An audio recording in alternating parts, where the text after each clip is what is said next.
Bismillahirrahmanirrahim. Assalamualaikum warahmatullahi wabarakatuh. Selamat malam semuanya. Apa kabar? Semoga semua ke dalam keadaan sehat walafiat. Malam ini kita berjumpa lagi dalam kuliah tentang manajemen perawatan. Setelah sekian lama kita libur ya, jadi sudah 1 bulan lebih, sebulan hampir 1,5 bulan kita berlibur. Mudah-mudahan tidak lupa dengan kuliah kita tentang manajemen perawatan pada semester ini. Oke, jadi ini adalah kuliah kedua dari jadwal yang sudah kita tetapkan. Oke, kita lihat bahan kita malam ini mengenai apa.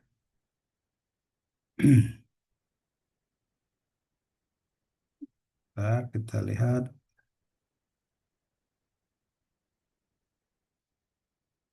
Oke, udah nampak bahannya?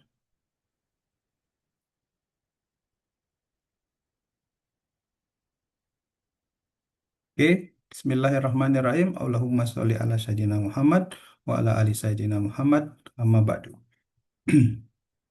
Jadi kuliah kita malam ini mengenai performance atau kinerja.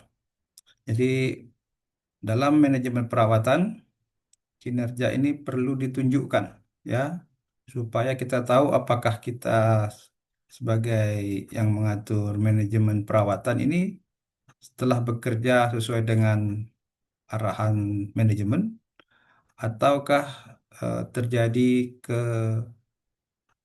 apa namanya penyimpangan ataupun terjadi ketidaksesuaian dengan yang diharapkan oleh manajemen. Jadi perlu diingat bahwa performance ini terkait dengan tujuan utama dari manajemen perawatan tersebut ya. Nah, kalau kita lihat gambar ini ya, kalian lihat apa ini? Ada gambar mengenai indikator kecepatan, arah angin, posisi, kemudian apa namanya kecepatan ya, utara selatan dan sebagainya. Ini adalah apa? Indikator ya. Ini adalah indikator pada pesawat terbang. Kenapa perlu indikator pada pesawat terbang? Ya, betul ya.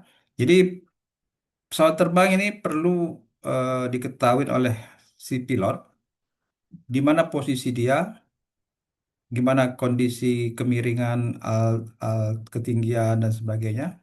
Kemudian bagaimana kecepatannya, sehingga si pilot akan memberikan feedback kalau ternyata arahnya salah, atau ternyata ketinggiannya kurang, atau ketinggiannya terlalu berlebih dan sebagainya. Jadi dengan adanya indikator ini, maka si pilot dengan mudah untuk memberikan eh, reaksi dan merubah arah jika diperlukan. Jadi bayangkan kalau pesawat tidak ada indikasi atau tidak ada indikator yang menunjukkan arahnya ataupun ketinggiannya, ya kan? Ini sangat membahayakan kondisi pesawat dan juga kondisi penumpang khususnya, ya kan? Jadi ini sangat penting bahwa indikator ini harus apa? Harus akurat, ya, harus akurat dan menunjukkan kondisi saat itu. Jadi kapan dibutuhkan maka indikasi itu harus menunjukkan nilai yang sesungguhnya. Sehingga pihak yang mengendalikan itu bisa memberikan reaksi dan memperbaikinya. Nah, begitu juga dengan manajemen perawatan. Ya. Jadi manajemen perawatan ini terkait juga dengan arah dan kebijaksanaan organisasi atau perusahaan. Jadi manajemen, top manajemen kah, ataupun manajemen level menengah kah, ataupun manajemen lapis pertama kah, perlu memantau di mana performance dia. Sehingga dia bisa memberikan feedback dan eh, mengembalikan arah manajemen perawatan ke arah yang dikehendaki. Oke, nah, kalau tidak ada indikasi ini maka sangat berbahaya terhadap eh, kelangsungan organisasi ya. Nah, ini akan kita bahas mengenai apa? Indikasi-indikasi apa, indikator-indikator apa yang perlu ditampilkan. ya. Apakah cukup 6 ini ataukah perlu lagi ditambah lagi dan bagaimana? Oke. Otomatis kalau makin banyak indikatornya, si pilot akan kebingungan mana yang lebih penting dari 6 ataupun ada 10 indikator ini, ya. Ada indikator yang harus dilihat terus-menerus, ada indikator yang dilihat sekali-sekali dan sebagainya. Begitu juga dengan manajemen perawatan. Oke, nah, itu mengenai pentingnya indikator. Nah, ini adalah gambar suatu kecelakaan di British Petroleum di Texas City tahun 2005. Ya. Ini menewaskan banyak orang, sekitar 15 orang meninggal, dan yang luka-luka itu sampai 170 orang. Ini jadi ledakan pada fasilitas kilang, ya, minyak, ya, sehingga BV itu mendapat denda 21 juta dolar dendanya, ya kan. Kemudian memperbaikinya kembali sekitar 1 miliar dolar. Itu baru angka-angka soal uangnya, soal jiwa yang mati, ya kan. Belum lagi reputasi, nama baik dari organisasi atau nama baik dari perusahaan. Nah, ini kemungkinan besar, ya, kecelakaan ini karena salah satunya adalah kurangnya perawatan pada fasilitas, ya, sehingga terjadi apa namanya kecelakaan yang dipicu oleh lemahnya manajemen perawatan. Walaupun belum tahu sebenarnya apa, tapi kemungkinan besar salah satunya adalah terkena dari eh, perawatan, ya, atau maintenance. Oke. Ini dampaknya besar sekali terhadap satu organisasi. Nah, kalau seperti itu, eh, kalau misalnya kita punya indikasi yang buruk atau jatuh seperti ini atau dikatakan poor, ya, atau jelek atau tidak sampai ke sasaran, maka kita sebagai pilot dari eh, apa namanya manajemen perawatan harus segera melakukan aksi, harus melakukan apa perbaikan segera. Tapi kalau indikator-indikator ini tidak ada, kita menganggap juga baik-baik saja, sehingga terjadilah sesuatu yang lebih serius lagi seperti yang terjadi di BP fasilitas tadi, ya, British Petroleum di Texas tadi. Oke. Nah, ini yang tidak kita inginkan. Dengan adanya indikasi-indikasi ini memicu kita untuk memperbaiki. Jadi kesimpulannya, ya, perlukah maintenance itu? Kalau bicara maintenance, ya, kita bicara sesuatu yang secara terus-menerus dilakukan. Ya, contohnya nih di pabrik manufacturing elektronik misalnya, dia memberikan tanda hijau kalau jalan produksinya bagus, kalau kuning ada masalah, ada merah, ada berhenti dan sebagainya. Ini terus-menerus dipantau. Kalau ternyata kuning, maka pihak maintenance harus segera melakukan tindakan. Merah berarti harus segera diselesaikan, ya kan? Nah, ini jangan sampai kalau di produksi ini bisa berhenti lama.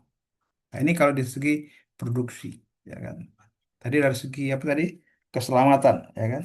Jadi maintenance perlu dilakukan, ya, untuk menjaga kesinambungan organisasi, menjaga keselamatan, menjaga keamanan aset, dan juga untuk memberikan apa? Keuntungan bagi organisasi. Nah, kalau kita bicara cost, ya, kita bicara biaya, ya. Ternyata biaya yang terkait dengan maintenance ini cukup besar, ya. Dalam studi tahun 2005 itu maintenance cost itu bisa menghabiskan 2 sampai 10% keuntungan perusahaan. Ini 2 sampai 10% keuntungan, ya, dan bisa mencapai 24% keuntungan perusahaan untuk industri transportasi. Contohnya industri kayak Lion Air, kayak barangkali kereta KAI gitu ya, atau kapal laut, ataupun taksi, industri transportasi. Jadi ini adalah biaya yang total secara dikeluarkan. Dan breakdown ataupun pembagiannya adalah seperti ini. Untuk maintenance yang terschedule atau terjadwal itu memakan biaya 60%. Untuk consumable itu sampai 10%, misalnya minyak, oli, spare part dan sebagainya. Kemudian pekerja indirect, misalnya staff gitu ya. Kemudian administrasi itu sampai 9%. Kemudian direct labor yang bekerja secara langsung 14%.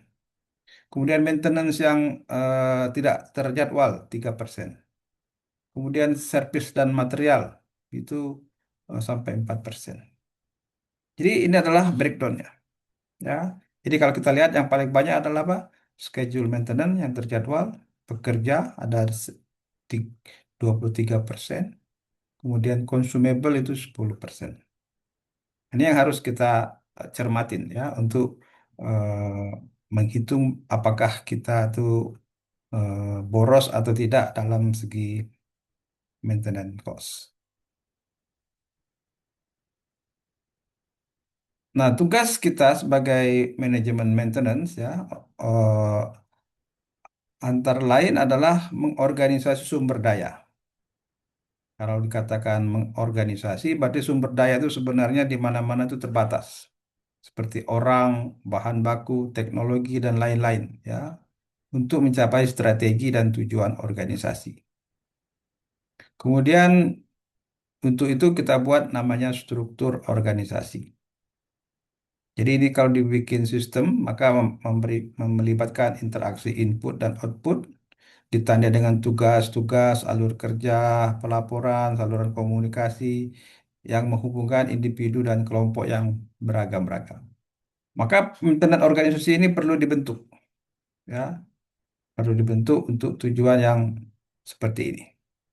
Oke, resources terbatas, kemudian harus jelas siapa yang melakukan apa dan sebagainya. Komunikasinya seperti apa, koordinasinya bagaimana dan seterusnya. Ya,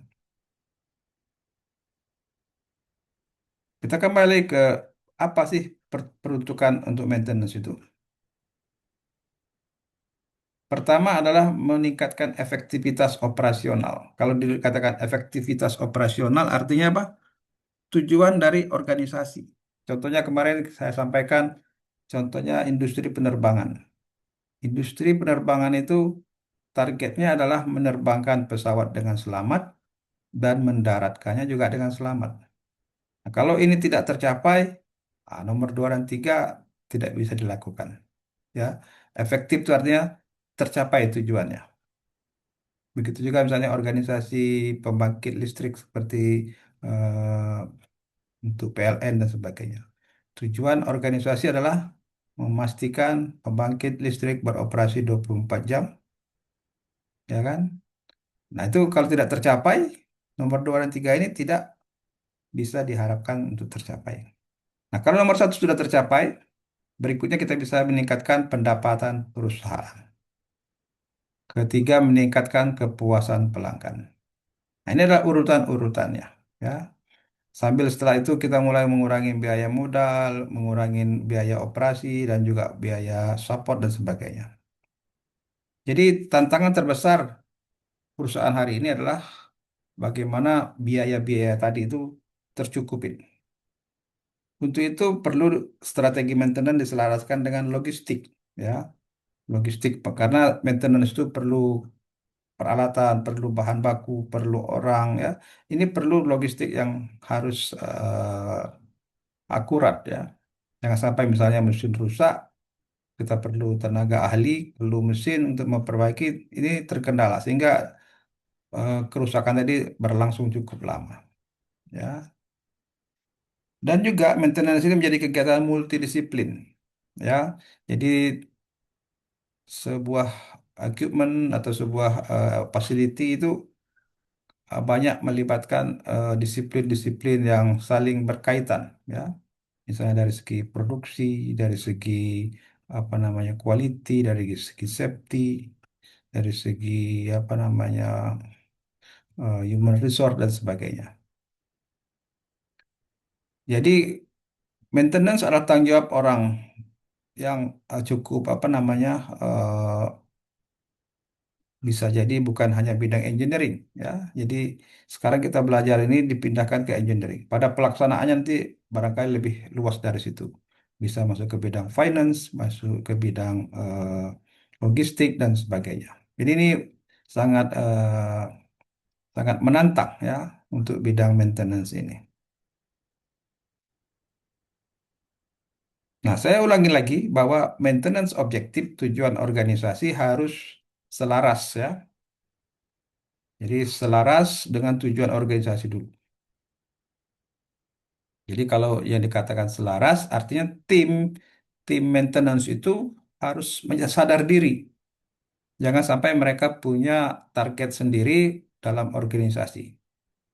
Ya, pertama, untung itu bisa dimaksimalkan. Contohnya mesin, ya mesin produksi.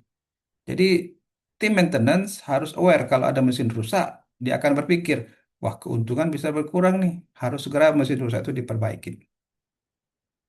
Mesin rusak yang dibutuhkan. Jadi kalau ada mesin yang lain tidak dibutuhkan, dia bisa pindahkan orangnya ke segera ke mesin yang dibutuhkan tadi.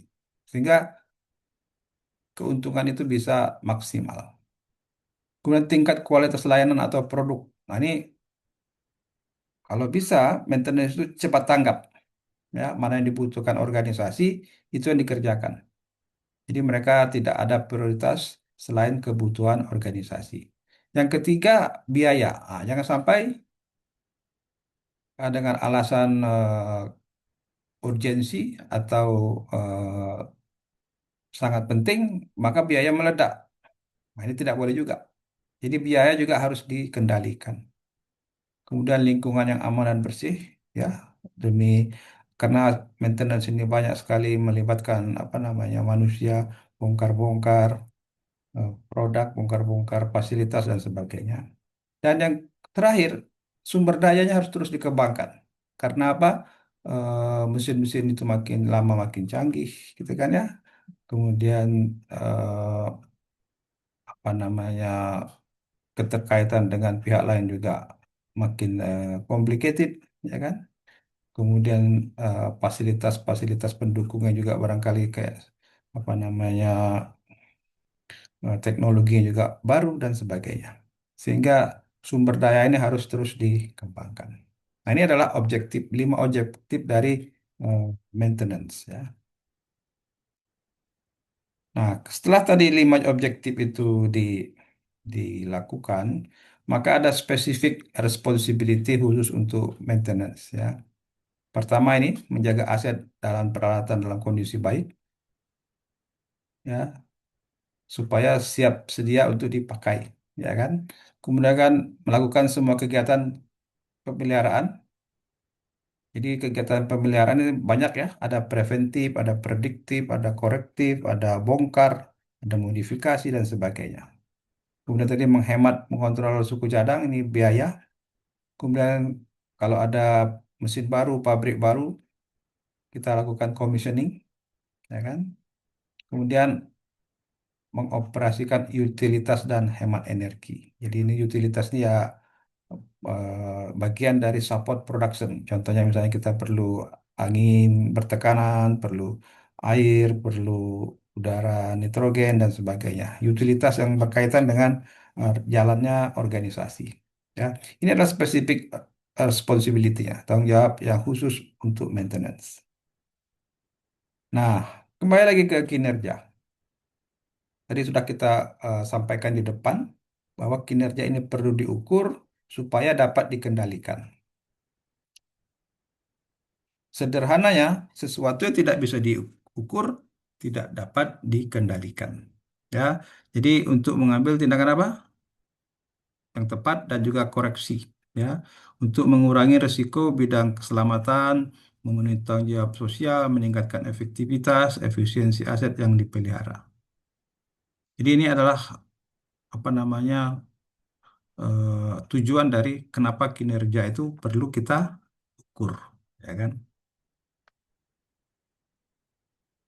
Nah, bagaimana kita mengukurnya ya? Seperti tadi ada 6 indikasi dalam apa kabin pesawat terbang itu ya, pada kokpit pesawat terbang, ya kan? Bisa kita ukur performance itu secara individual, ya, secara individual atau juga secara sistem atau kita relansifkan dengan yang lain. Jadi ukuran-ukuran itu bisa eh, langsung terkait dengan yang lain atau secara keseluruhan. Ya. Nah, karena ini pengukuran, ya, pengukuran ini eh, tujuannya adalah efektif. Jadi kita ukur ini tujuannya agar customer itu bisa puas dengan pelayanan kita. Contohnya ini pesawat nih, ya kan?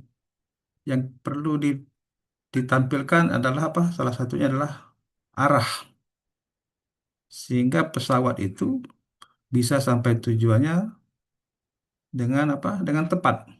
Jangan sampai contohnya pesawat mau ke Bali, turunnya di Lampung misalnya. Nah, karena arahnya nggak karuan-karuan.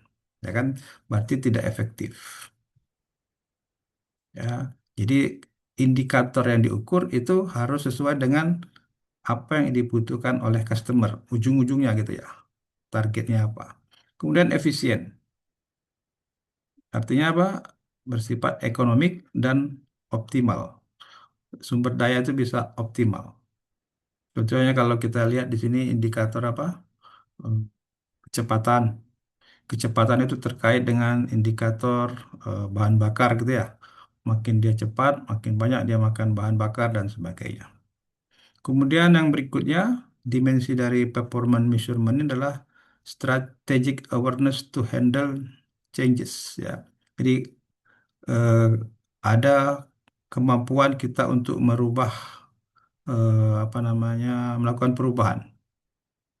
Jadi kita dengan ada indikator ini kita bisa melakukan apa? Perubahan jika terjadi indikasi penyimpangan. Nah, ini adalah dimensi-dimensi performance measurement. Ya, ini kita lihat detailnya berikutnya.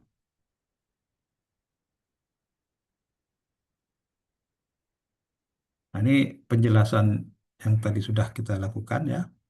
Maintenance Performance Measurement disingkat MPM adalah alat menyelaraskan maksud strategis dalam tingkat hierarki seluruh organisasi.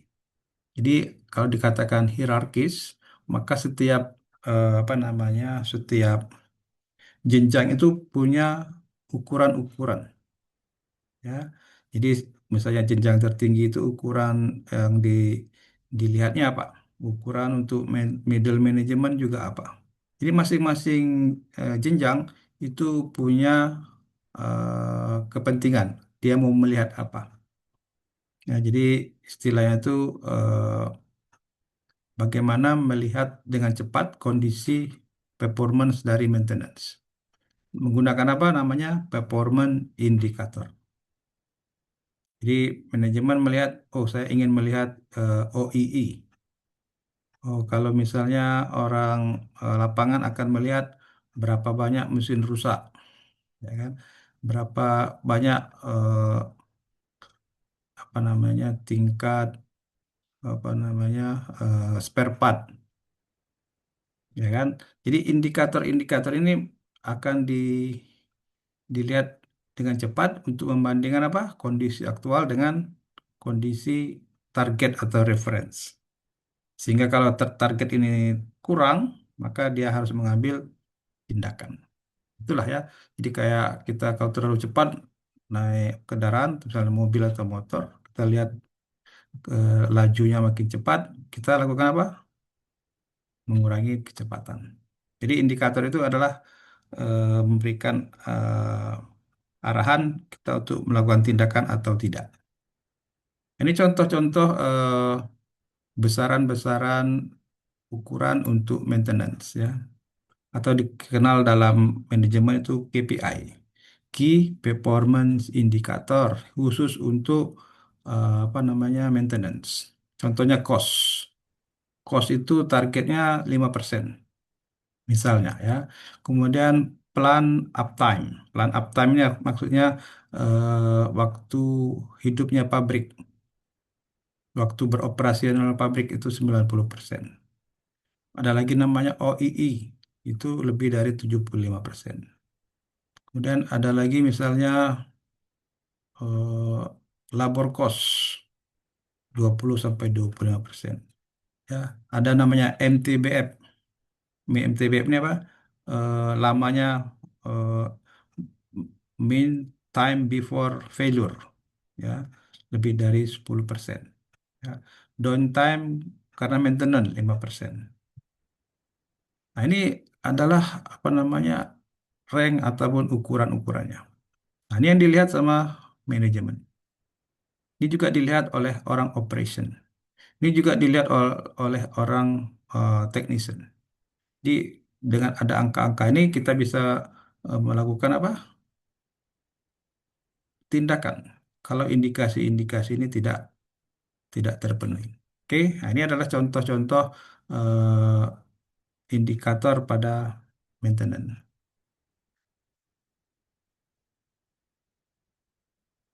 Nah, selain performance tadi, kita juga bandingkan dengan namanya outcome ataupun hasil.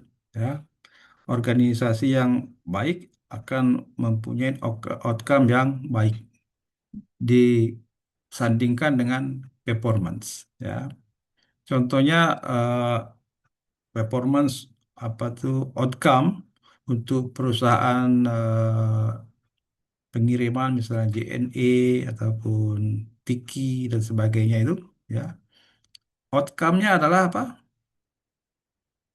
Pengiriman itu tepat waktu, ya.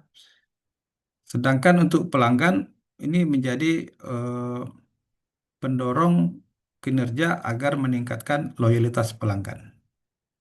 Jadi kalau misalnya eh, kita mengirim sesuatu itu tepat waktu, itu adalah hal yang biasa, ya kan?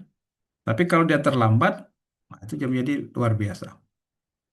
Jadi outcome-nya itu apa? Kemudian performance driver untuk eh, si pelanggan itu apa? Ya kan? Nah, ini perlu kita lihat outcome dari pekerjaan ataupun organisasi itu apa? Apa yang diharapkan, ya kan?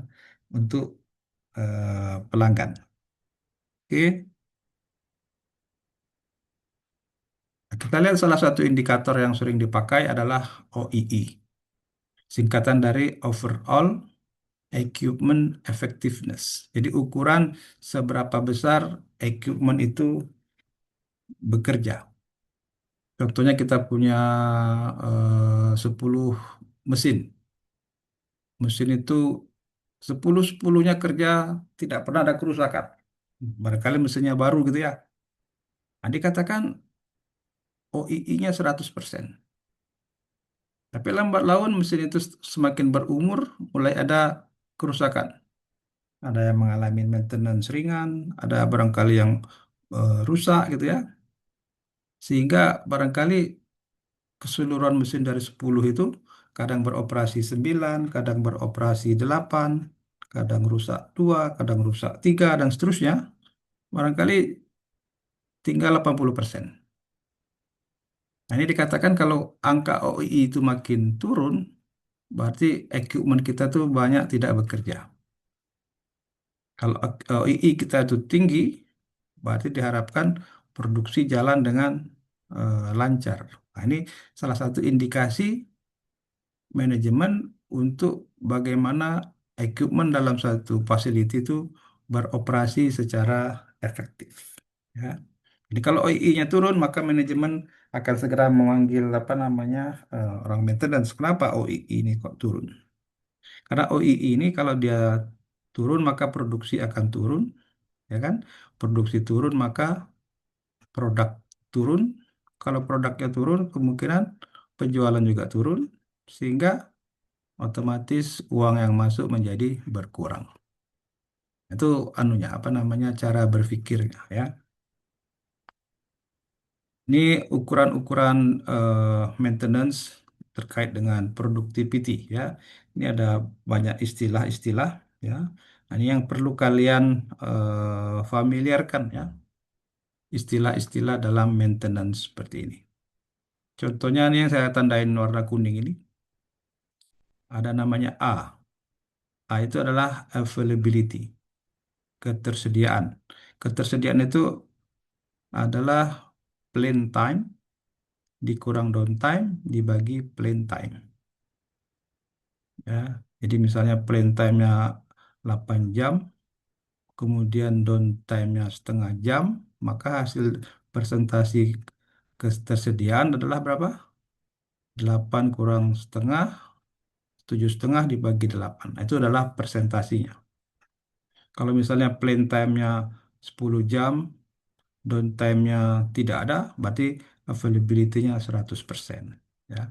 Kemudian production rate. Nah, ini production rate ini laju produksi, ya kan?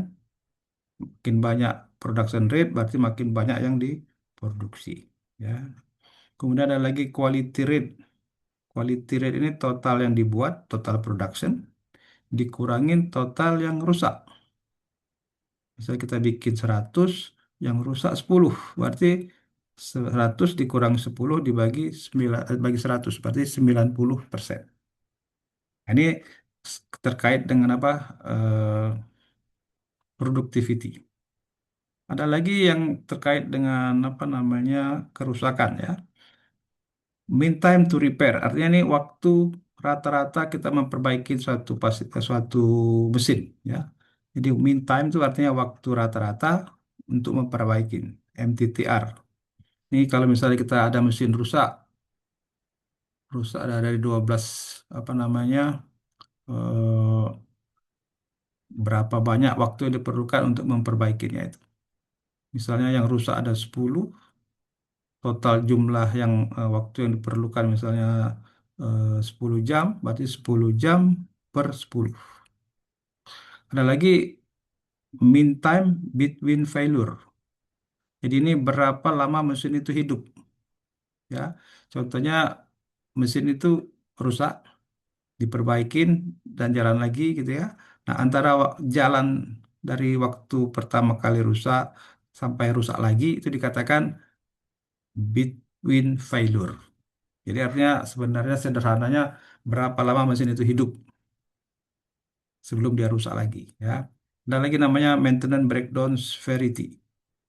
Ada lagi maintenance improvement. Ada lagi eh, manpower utilization. Nah, ini yang barangkali sering dipakai. Manpower utilization, contohnya teknisi, itu adalah range time, waktu dia bekerja pada mesin dibagi total waktu dia kerja. Misalnya dia menghandle mesin itu 5 jam, total jam kerja adalah 8 jam, maka presentasi adalah 5/8. Nah, gitu ya. Kalau misalnya range time-nya itu 8 jam, total kerja itu 8 jam, berarti dia bekerja itu 100%. Ini adalah ukuran-ukuran apa tadi? Productivity pada maintenance. Nah, ini kalian harus familiar kan?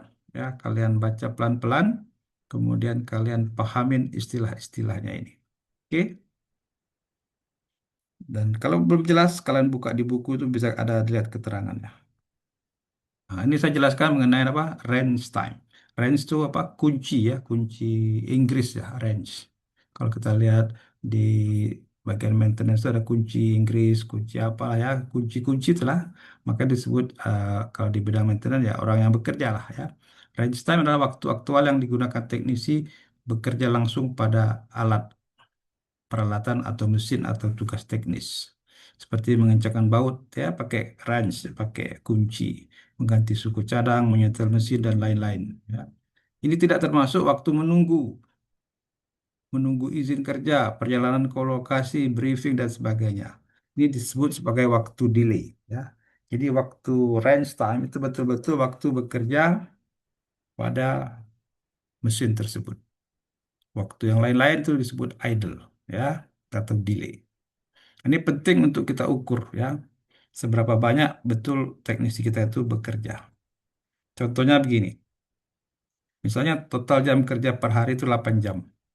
Dia kerja langsung pada mesin 8 jam, sehingga utilisasinya 50%. Ya, tujuannya sederhana untuk menilai apakah terjadi pemborosan waktu sehingga diperlukan namanya meningkatkan perencanaan kerja. Jadi kalau rencana kerja itu jelas, teknisi itu tidak menganggur terlalu lama. Ataupun misalnya nunggu izin kerja terlalu lama. Nunggu peralatan ataupun bahan-bahan lama. Sehingga teknisinya banyak waktu menunggu. Nah, ini tidak bagus ya. Ini akan membuat manajemen akan bertanya-tanya, kenapa maintenance kita teknisinya banyak tidak bekerja ya. Nah, ini tadi mengenai eh, MT ya, mean time. Kalau disebut mean time itu artinya waktu rata-rata ya, MT gitu ya. Yang tadi TR, to repair. Kalau BF, before failure. Setelah dia diperbaikin, rusak lagi itu berapa lama? Nah, itu disebut mean time before failure. Nah, ini kan contohnya ini saya lihatkan gambar ini terjadi kerusakan, kemudian diperbaikin, ya repair time ini MTTR, mesin bagus kembali, ya kan? Kemudian sambil terus beroperasi, kemudian rusak lagi. Ini disebut sebagai MTBF, mean time between failure. Jadi dari jarak hidupnya itu dari rusak pertama ke rusak berikutnya itu disebut MTBF. Ya. Kemudian waktu hidupnya itu disebut sebagai MTTF. Ya, ya MTTR, MTBF, MTTF. Nah, ini kalau bolak-balik lah, itu ya. Ada satu lagi yang penting itu adalah MTTA. MTTA ini adalah mean time to acknowledge. Jadi kalau ada mesin rusak, itu kan kadang teknisi itu kan perlu dipanggil dulu. Oh ya ada mesin rusak nih. Nah kalau antara mesin rusak dan menunggu teknisi tahu, itu disebut sebagai MTTA. Nah, kalau MTTA ini lama, otomatis mesin itu rusak, menunggu teknisi itu lama, sehingga menambah waktu berhenti dari mesin. Jadi kalau MTTA-nya kecil, bagus itu. Teknisinya cepat tahu dan cepat diperbaikin. Ya, jadi ada 4 MT ya perlu di apa namanya diulang-ulang lagi. Nah, itu dia MTTA ya mean time to acknowledge artinya berapa banyak yang perlu dilakukan, berapa banyak kejadiannya. Ya, makin cepat, makin kecil MTTA ini. Ya, artinya eh, pemberitahuan ke teknisi itu segera sehingga segera dilakukan tindakan perbaikan dan apa namanya eh, untuk segera menghidupkan mesin itu ya.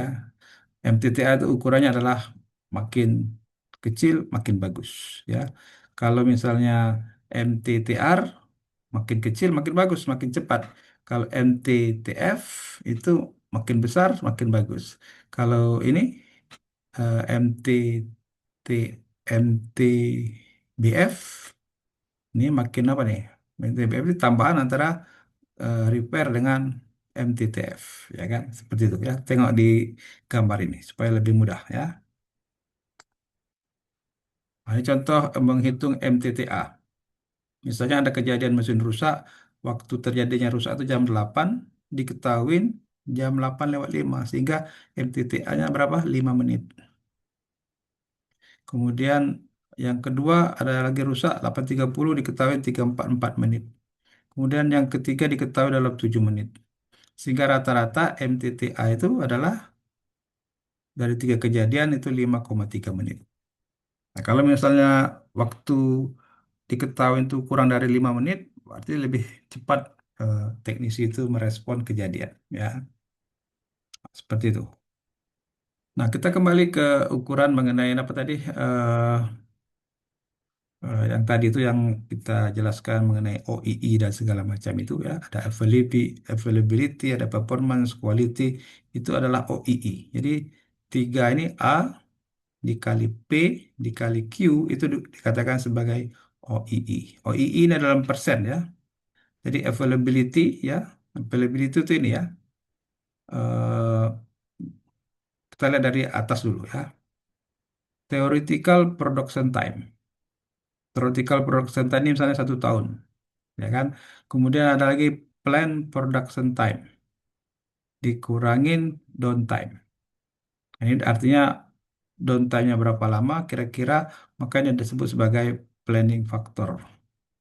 Nah, production time yang sudah di set, misalnya 300 hari dalam setahun gitu ya.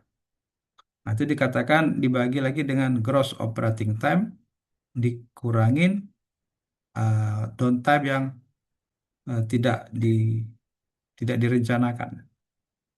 Nah, ini disebut sebagai availability ya. Jadi gross operating time dibagi plan production time itu disebut availability. Kerjaannya misalnya ada mesin rusak, ada setup dan sebagainya. Itu disebut availability. Nah, availability berikutnya turun namanya performance. Tadi sudah ada gross operating time, dikurangin speed losses, misalnya mesin itu menunggu sebentar, kecepatannya berkurang. Ada disebut sebagai performance. Performance artinya apa? Operating time dibagi gross operating time. Ya, ini ya. Ini bagi ini. Itu dapatnya performance. Kemudian berikutnya adalah eh, operating time ditambah losses karena quality. Itu disebut sebagai eh, quality apa namanya? Quality percentage ya. Jadi valuable operating time atau bisa kita ukur dengan defect yang bagus, defect yang rusak yang didapat dibanding dengan defect yang bagus, apa produk yang bagus. Itu produk bagus dibagi total produk yang dibuat itu disebut sebagai reject rate atau yield ya. Nah, perkalian ketiganya ini disebut sebagai apa? OII ya. Di total productivity adalah OII dikali planning factor. Nah, ini adalah indikator yang dikehendakin oleh top management. Sekarang kita lihat detailnya seperti apa ya. Nah, ini kita lihat sebelumnya untuk menggambarkan maintenance itu bekerja bagaimana. Nah, maintenance itu dibagi dua, yang direncanakan dan tidak direncanakan. Ada lagi maintenance itu dibagi preventif, ada juga korektif. Preventif itu artinya pencegahan, korektif ini kalau sudah terjadi. Dan maintenance juga ada lagi namanya shutdown. Contohnya pabrik-pabrik tadi, kayak pabrik kimia, pabrik minyak itu ada namanya shutdown. Ya, dimatikan seluruhnya itu shutdown. Ya. Kegiatan maintenance preventif contohnya membersih-bersih, inspeksi, repair kecil-kecil, kemudian running test itu disebut preventif. Ya kan? Kalau korektif, contohnya kita shutdown, kita breakdown, kita overhaul ya dan sebagainya. Ini pembagian maintenance secara apa namanya mudahnya ya seperti ini blok diagramnya.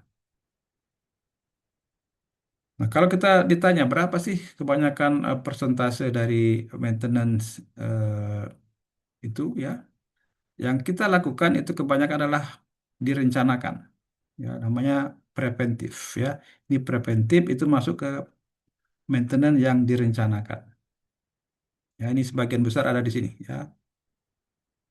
Kemudian ada lagi reaktif. Nah, reaktif ini kalau ada kerusakan yang tidak direncanakan disebut reaktif. Berikutnya ada lagi lebih jauh dari preventif namanya prediktif.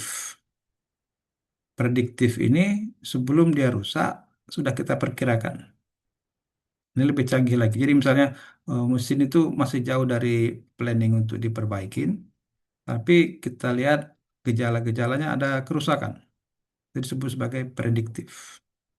Atau sebaliknya, mesin itu eh, masuk ke preventif jadwalnya, tapi dari indikasinya masih bagus, maka tidak perlu kita berhentikan. Sehingga preventifnya bisa kita geser atau bisa kita percepat, tergantung kondisi dari mesin tersebut. Ini digunakan metode apa? Prediktif. Ya. Oke, sampai sini ada pertanyaan.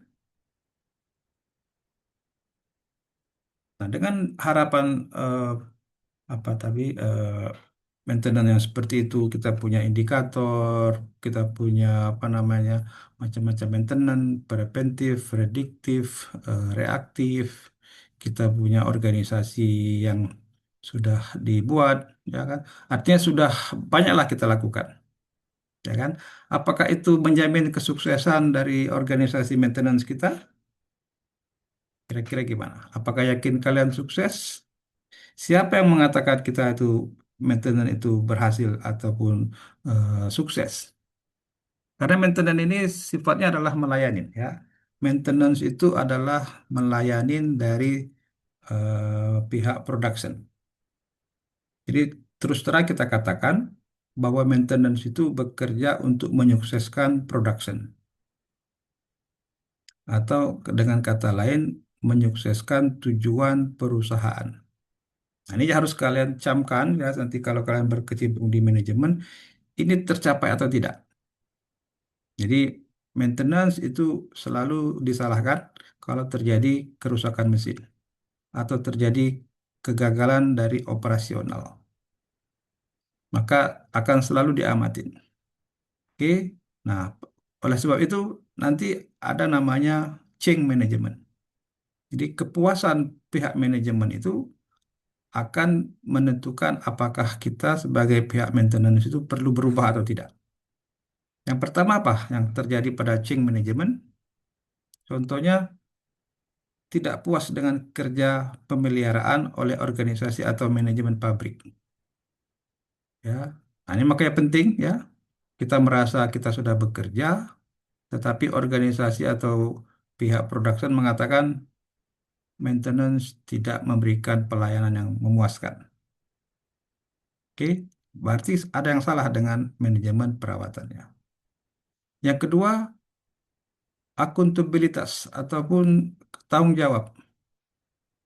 Ya, jadi pihak manajemen merasa kerusakan pada satu mesin itu tidak ditanggungjawabkan dengan semestinya, sehingga merasa pihak maintenance itu bekerja di luar dari keinginan organisasi. Oke, nah, ini juga perlu kita lakukan perubahan. Yang ketiga, masalah biaya, penggunaan sumber daya, ya, sehingga ini akan membebankan perusahaan. Jadi kalau ternyata misalnya maintenance itu mengeluarkan biaya terlalu tinggi, sedangkan hasilnya tidak begitu memuaskan, nah ini akan dipertanyakan. Mana biaya tinggi itu, ya kan? Mana hasilnya? Nah, ini kan ada yang kurang puas sehingga semuanya akan digali-gali, ya, akan dicari-cari, ya. Maka ini perlu perubahan. Yang keempat, ini sering banyak terjadi di perusahaan, ya. Manajer pabrik atau production frustasi karena pemeliharaan lambat, ya. Setiap kerjaan membutuhkan waktu berlebihan. Orang pemeliharaan atau orang teknisi gagal memahami bisnis. Jadi contohnya misalnya ada mesin rusak, sedangkan itu mesin dibutuhkan, tapi pihak teknisi sibuk dengan mesin lain yang sedang dibongkar dan tidak dibutuhkan. Sehingga mesin yang dibutuhkan tadi itu tidak bisa bekerja, dan akibatnya begitu banyak orang nganggur menunggu mesin ini untuk dihidupkan. Padahal teknisinya banyak, tapi teknisinya sibuk dengan pekerjaan lain yang tidak ada kaitannya dengan eh, kepentingan organisasi. Jadi ini yang dikatakan manajemen maintenance tidak apa namanya sensitif dengan kebutuhan dari organisasi. Ya, contohnya kegagalan ini mengakibatkan desentralisasi atau distribusi sumber daya pemeliharaan antar unit. Ya, ini misalnya ada teknisi yang diperuntukkan untuk mesin A, tapi mesin A ini tidak rusak-rusak. Tapi ada mesin B itu sering rusak, tapi maintenance-nya, teknisinya itu kurang banyak. Itu juga penempatan orang yang tidak tepat sehingga apa namanya sumber dayanya itu menjadi tidak imbang. Ya, itu kebanyakan yang terjadi di perusahaan. Kemudian yang kelima terkait dengan biaya juga, banyaknya biaya pemeliharaan, banyaknya kontraktor untuk mengerjakan yang didatangkan, untuk pekerjaan yang sebenarnya bisa diselesaikan secara mandiri oleh pihak maintenance. Jadi ada pihak maintenance barangkali terlalu banyak memanggil kontraktor, sehingga organisasi itu banyak mengeluarkan biaya, padahal orangnya sendiri itu bisa dikerjakan, orangnya bisa diperdayakan. Nah, ini artinya ada barangkali apa namanya kong kali kong ya, panggil subkon, padahal sebenarnya bisa dikerjakan sendiri. Nah, ini perlu lakukan change management. Nah, ukuran-ukuran yang perlu diperhatikan ya untuk mengatakan sukses atau tidak gitu ya. Beberapa yang faktor yang perlu diperhatikan. Pertama itu adalah apa? Value created by maintenance. Artinya maintenance itu memberikan manfaat. Jika hasil pemeliharaan tidak memberikan kontribusi atau menciptakan nilai untuk bisnis, maka ini perlu direstrukturisasi. Perlu dibongkar tuh manajemennya ya. Kemudian alokasi. Jangan sampai alokasi itu mesin baru misalnya teknisinya banyak, mesin lama yang banyak masalah teknisnya sedikit. Nah, itu contoh yang sederhana. Revisi alokasi of resources. Kemudian mengenai safety, ya, kinerja perawatan yang tidak efisien menyebabkan insiden dan kecelakaan. Ini juga penting. Contohnya misalnya kalau kita melibatkan alat-alat berat atau mesin-mesin yang berbahaya gitu ya, bertekanan dan sebagainya, maka ini akan meningkatkan risiko keselamatan dan lingkungan. Ini yang perlu diperhatikan. Yang berikutnya adalah tadi mengenai pengetahuan. Jadi bagaimana apa namanya pengetahuan manajemen maintenance ini? Apakah setiap manajemen ada perubahan teknologi, apakah perlu diberikan pelatihan, sertifikasi dan sebagainya? Ya kan? Apakah kita punya resources yang cukup untuk menghadapi mesin-mesin baru, teknologi baru, sensor-sensor baru dan sebagainya. Ya. Kemudian yang kelima adalah tren dalam maintenance dan operation. Contohnya kita tidak menginginkan mesin itu kebanyakan shutdown, maka kita barangkali menggunakan tren strategi preventif, ya, sehingga tidak perlu apa prediktif. Kalau prediktif itu artinya kan preventifnya barangkali tidak begitu banyak, tapi kita lakukan prediktif. Sehingga kalau mesin itu masih bagus, ya jalan terus. Ya kan, nggak perlu kita lakukan maintenance yang berlebihan. Yang berikutnya yang perlu diperhatikan adalah perubahan dalam struktur organisasi. Ya, mengikuti struktur yang datar dan kompak atau kerja organisasi kerja virtual, tim kerja yang stasiun kerja yang berdaya, mengelola sendiri dan juga ada manajemen pengetahuan. Sehingga organisasi ini sifatnya menyesuaikan dengan kebutuhan, ya tidak terlalu rigid sehingga bisa merespon jika ada perubahan yang signifikan. Oke. Oleh sebab itu, maintenance harus punya objektif dan strategi, ya sesuai dengan diagram blok tadi. Strateginya apa, polisinya bagaimana, resourcesnya bagaimana, ya, capability orang-orangnya seperti apa, gitu kan. Maka program maintenance itu penting untuk kita kembangkan, ya kan. Jadi contohnya SOP-nya, kemudian manajemen eh, apa namanya spare part, gitu kan. Koordinasi dengan pihak production, komunikasi kerusakan dan sebagainya, ya kan? Maintenance task sesuai dengan plan.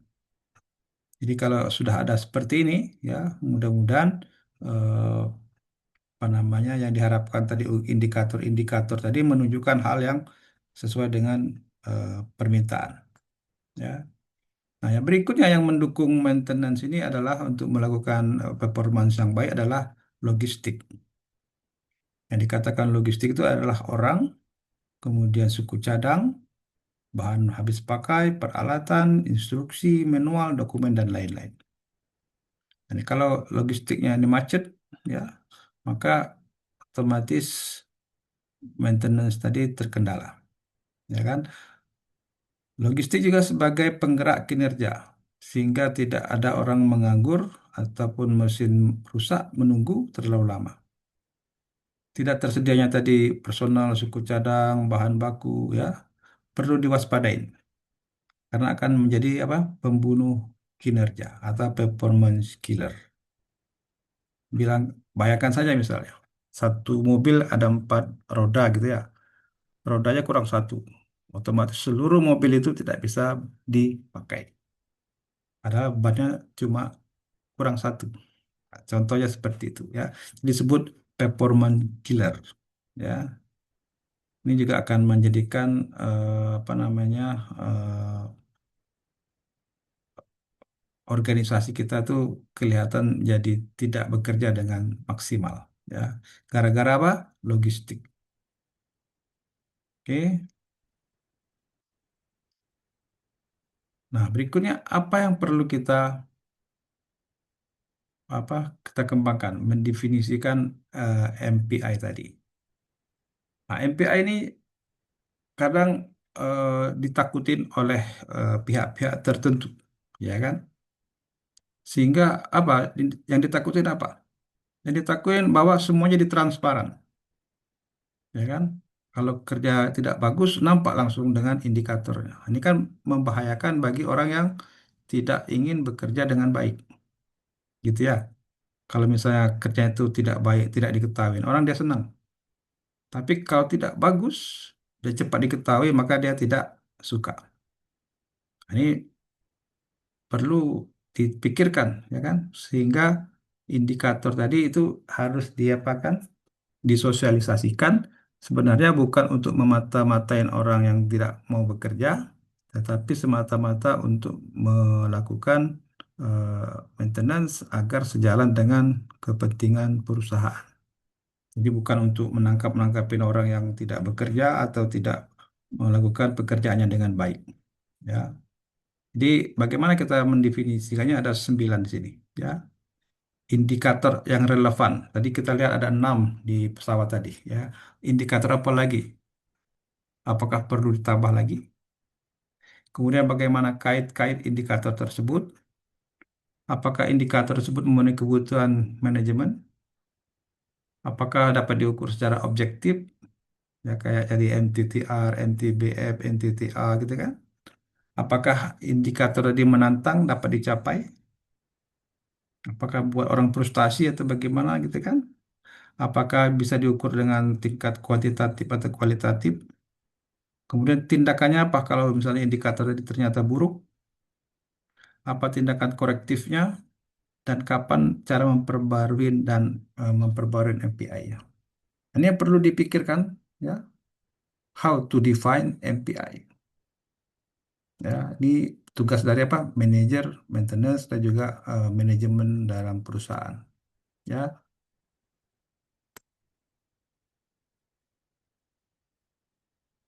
nah ini secara apa namanya? Secara strategik kita bisa melakukan pengembangan maintenance performance measurement ini, cara mengukur kinerja maintenance dengan 1, 2, 3, 4, 5. Ada strateginya. Bagaimana kita merubah keinginan pelanggan menjadi specification.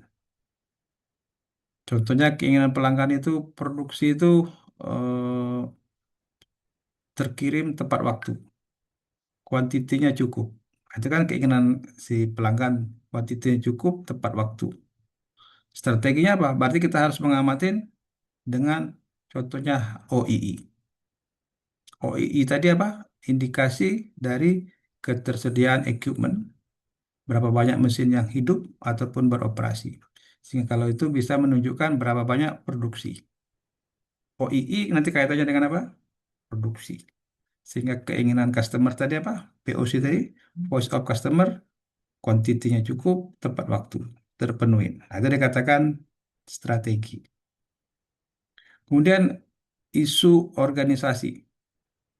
Contohnya mengenai biaya, mengenai efisiensi orang gitu ya. Nah, ini kan isu organisasi. Misalnya berapa teknisi kita perlukan, ya kan? Berapa tingkat productivity masing-masing teknisi. Berapa banyak spare part yang perlu dipakai. Nah, ini kan isu-isu organisasi. Kemudian bagaimana mengukurnya? Nah, tadi sudah kita tunjukkan ya. Kemudian bagaimana keberlanjutan indikasi ini? Apakah sementara ataupun cuma temporari ya. Kemudian kita spesifikasikan MPI-nya, Maintenance Performance Indicator-nya, yaitu SMART, spesifik, bisa diukur, measurable, bisa dicapai, relevan, dan terkait dengan waktu. Ini selalu kita katakan SMART ya. Nah, ini tugas individunya buat uraian tentang hal di atas ya. Ini tugas kalian. Oke. Ini saya tunjukkan contoh-contoh apa namanya indikasi ya, ya MPI atau Maintenance Performance Indicator. Ini dalam segitiga ini ya. Contohnya S1 OII, S2 cost per ton. Nah, ini contoh gitu ya. Kemudian kalau T1 availability, T2 production rate, T3 quality, T4 maintenance cost. Kemudian F1 downtime. Ini artinya apa? Yang paling tinggi ini adalah ini indikator yang diinginkan oleh pihak top management, strategik. Yang ini yang diinginkan oleh pihak middle management, sifatnya taktis ya supervisory. Yang ini dibutuhkan oleh pihak supervisor yang paling bawah ya. Terus disebut sebagai apa? Fungsional ataupun operator. Jadi masing-masing level itu punya indikasi-indikasi, ya kan? Misalnya top manajemen tidak peduli dia dengan downtime itu berapa, yang penting dia tengok OII-nya berapa. Karena OII ini sudah menggambarkan downtime, gitu ya. OII itu kan merupakan summary dari level menengah dan level bawah tadi. Ya, jadi setiap level itu punya indikasi yang diinginkan. Oke.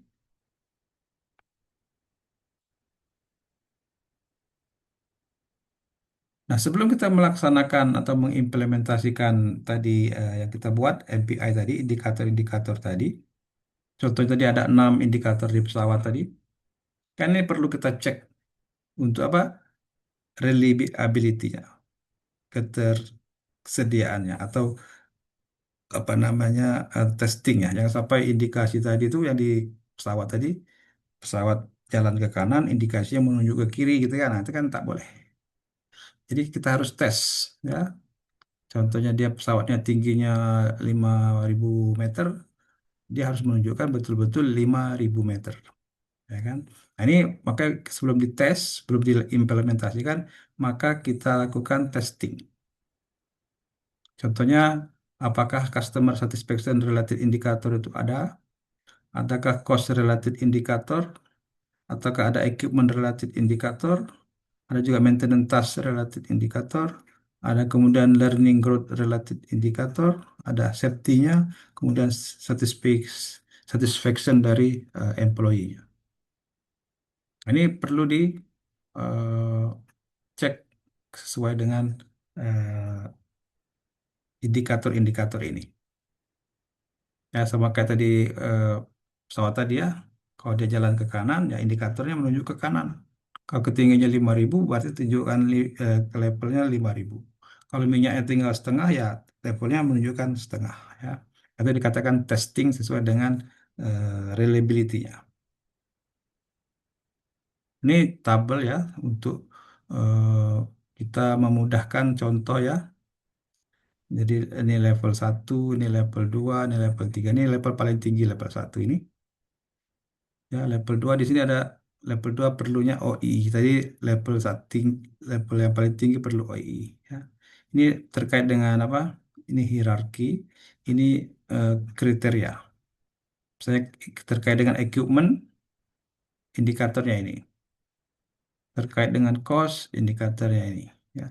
Masing-masing kriteria punya indikator-indikatornya. Tinggal sekarang indikator mana yang mau dipakai. Ini kan indikator-indikatornya. Oke, ini adalah contoh ide apakah kita memakai semua indikator ini, apakah sebagian saja, ataukah kita distribusikan ke apa namanya bagian-bagian yang lain. Contoh di sini bagian maintenance, cost of maintenance. Kemudian ini ada lagi nih, change over time, plan maintenance task dan sebagainya. Ini juga. Kemudian bagian equipment, apakah kita mengambil beberapa bagian ini? Ya, ini contoh dari beberapa kriteria. Ya, ini kalau bisa gunakan ini ya.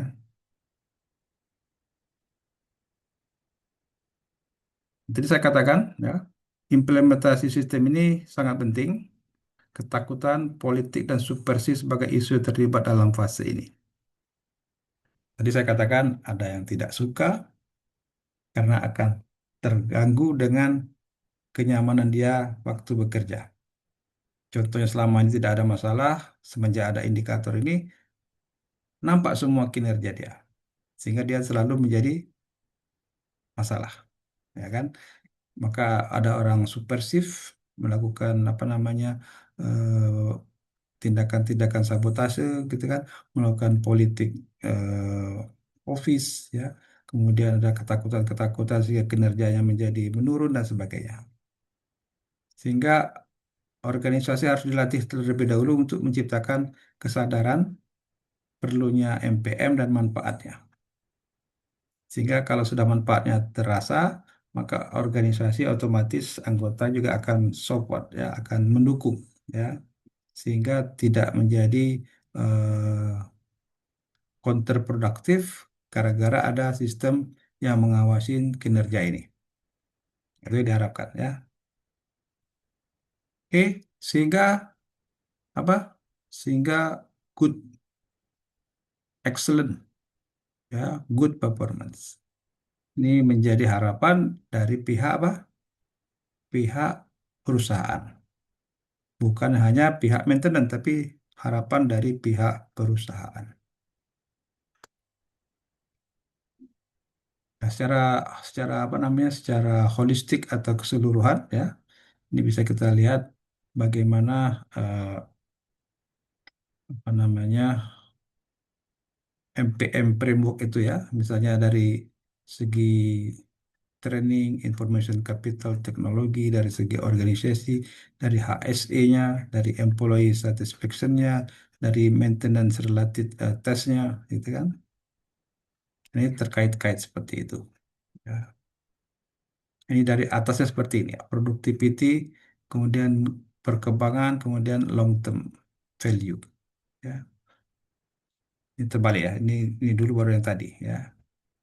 Oke, jadi ini dari cost, dari asset utilization, revenue, customer enhancement dan sebagainya. Dari segi customer, harga, quality, availability, service, partnership dan sebagainya. Kemudian dari segi pabrik sendiri, ya operation, customer management process, innovation, seperti itu ya. Ini terkait dengan ini semua ya. Jadi ini maintenance performance measurement ini terkait dengan banyak banyak apa namanya banyak kehendak atau dengan banyak pihak-pihak lain ya.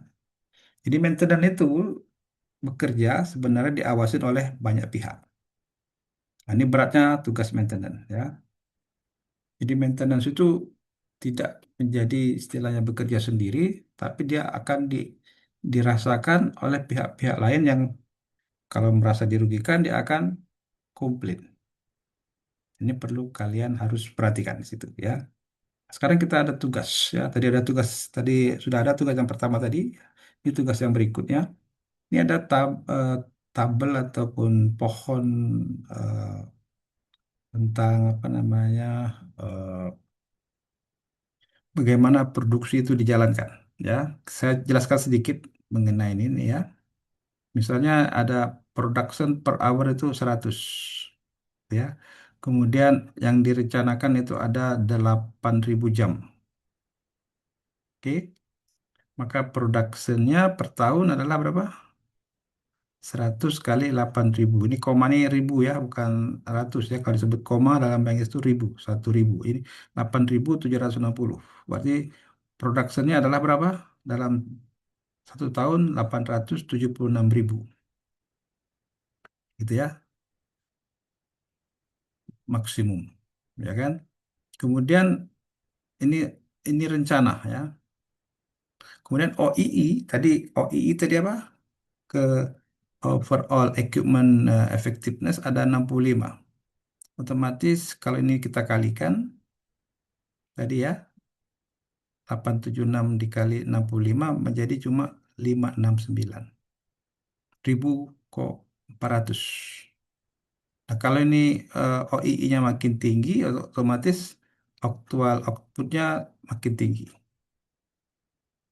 Oke. Kemudian kita kaitkan lagi dengan harga jual produk.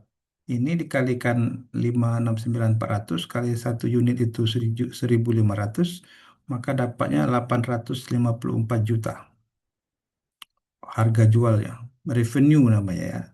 Kemudian cost, ini kan kita buat 569.400 satu unit itu harganya pembuatannya 650. Harga jualnya di 1.500, harga pembuatannya 650. Sehingga kos untuk membuatnya adalah 370 juta. Oke. Kemudian ini ada lagi biaya maintenance 25 juta, biaya perubahan nilai 110 juta, cost yang lain 190 juta, total cost, fixed cost itu 325 juta per tahun. Sehingga keuntungan adalah apa? Revenue dikurangin cost production, dikurangin fixed cost itu adalah 158 juta. Oke. Kemudian karena ada share itu artinya saham gitu ya. Saham itu 12,5 $12,5 per earning. Jadi ini saham nilai sahamnya adalah berapa? 158 juta dibagi ini ya, kalikan ya. Ya 12,5 dikalikan ya. Jadi ini 158 dikalikan 12,5 maka total shareholder value adalah berapa nih? Banyak ya. 1.987 juta. Artinya ini profitnya naik maka shareholder value naik. Itu adalah penjelasan mengenai cara membacanya ya. Nah, sekarang kalian buat tabel hubungan antara OII dengan profit dengan merubah-rubah nilai OII. Ini ada nilai 50, 65, 70, 80, 85, 90, 95. Kalian lihat profitnya gimana? Petunjuknya makin tinggi OII, profitnya makin naik. Ya, yang kalian lihat cuma ini aja ya, profitnya dari perubahan pada OII. Nah, OII ini adalah indikasi maintenance. Ya, perlu kalian ketahui ini adalah indikasi maintenance. Makin tinggi OII, maka makin tinggi profit. Sekarang kalian hitung berapa angka-angka itu. Ya, ini tugas pertama. Nah, tugas kedua, tadi kita banyak apa namanya jelaskan. Nah, masing-masing industri itu punya indikasi yang berbeda-beda. Ada industri nuklir, ada industri di apa namanya maintenance society, ada SMRP, ada industri migas, ada kereta api dan proses ya. Nah, ini kalian berikan contoh MPI standar pada industri yang terkait ini. Yang ketiga, buat summary tentang FMEA di bab 4 buku referensi. Minimal 5 halaman gunakan bahasa Indonesia.